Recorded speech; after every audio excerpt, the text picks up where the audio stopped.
Hey folks, thanks so much for checking out another video in this series that I'm doing on my book, Apostolic Imagination. J.D. Payne here. Today, talking about the issue of reimagining priority. So we find ourselves in a time whereby among evangelicals, for the most part, the majority seem to believe that there really is no sense of prioritization when it comes to the church's activities in the world. In other words, in the room of the variety of functions that the church could be engaging in, we see evangelism alongside of creation care. We see relief and development alongside of preaching the gospel. We see ministry alongside of the realm of church planting. And I would just stop and just ask us to begin to reflect first and foremost on what does the Bible have to say about this issue. In other words, is there any sense in the New Testament, and I would even broaden it to the Old Testament as well, but is there any sense in God's mission in the world whereby there is among His people a sense of prioritization related to maybe certain functions, if you will? And so, of course, I'm going to make the argument that I think that indeed there is a sense of priority that we find in the Old Testament and the New Testament.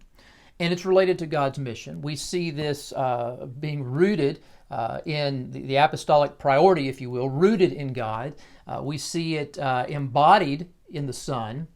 We see apostolic priority being empowered by the Spirit, and I think we see apostolic priority being continued on through the church in her work in the world today. But we live in a world in which there are a lot of needs, spiritual and physical needs. I mean, there's no doubt about that.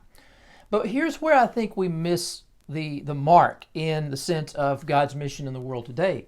And that is, we treat the church and we treat the apostolic teams that we see in the New Testament, or that we should be sending today, we treat them as equals. And in reality, that is not the case. While the apostolic teams are clearly a part of the universal body of Christ, they are not a local expression of that universal body in the sense that they self-identify as a local church. Here's something to think about.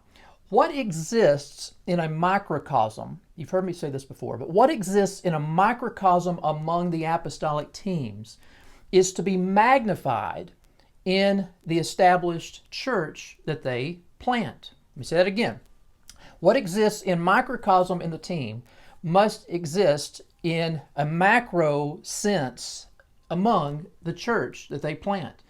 In other words, when you look at the body of Christ, when you look at the church, the local expression of Christ's universal body, you have all kinds of gifts and all kinds of passions and talents and abilities and skills and all kinds of ministries that she is to be engaged in a particular community, whether that's in Thessalonica or Colossae or Laodicea or Derbe or Iconium or wherever. However, within the team, within the apostolic team, there is a sense of a DNA, so to speak, that they carry with them and they pass along to these new kingdom citizens that have come out of the kingdom of darkness into the kingdom of light and have self-identified to be Christ's local expression of His universal church in that community. And once that DNA takes root, basically the Word and the Spirit begin to work to sanctify these new believers, then we begin to see the development of ministries. We begin to see the development of extensions of what the church is doing in and through a particular community, in and through a particular population segment or people group. So we've got to be careful here. And I think some things to possibly think about that may help us in thinking through this issue of prioritization is, for example, in Acts chapter 6. So in Acts chapter 6, we see the conflict that develops within the Jerusalem church, the established church there in Jerusalem, between the Hebraic widows and the Grecian widows. And it's over the food distribution. Well, the apostles are called in to oversee this particular ministry. And it's not that the apostles say this is a waste of time, this is an insignificant ministry, this is something that is unimportant. What they say is that this particular ministry is causing us to remove ourselves from the preaching of the word, which in all instances would have primarily been evangelism in the highways and hedges of lostness, and prayer. And so appoint those to oversee this particular ministry. that indeed takes place.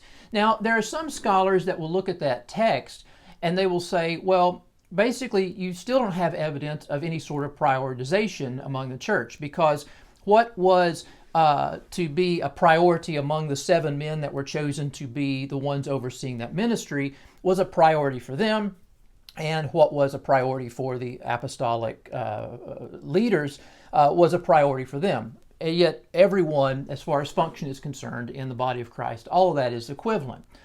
However, I would say the language of the New Testament doesn't justify the support for that conclusion.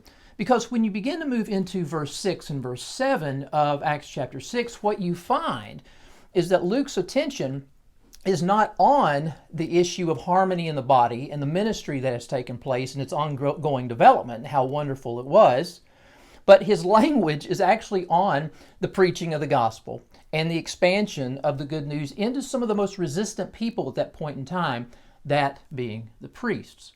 We also see, for example, in some of Paul's writings, when he writes, particularly to the Corinthians, he talks to them about the issue of, first of all, there were apostles, and he goes on down the list, and prophets, and then I think he has like third teachers or something of that nature. He actually gives an ordering.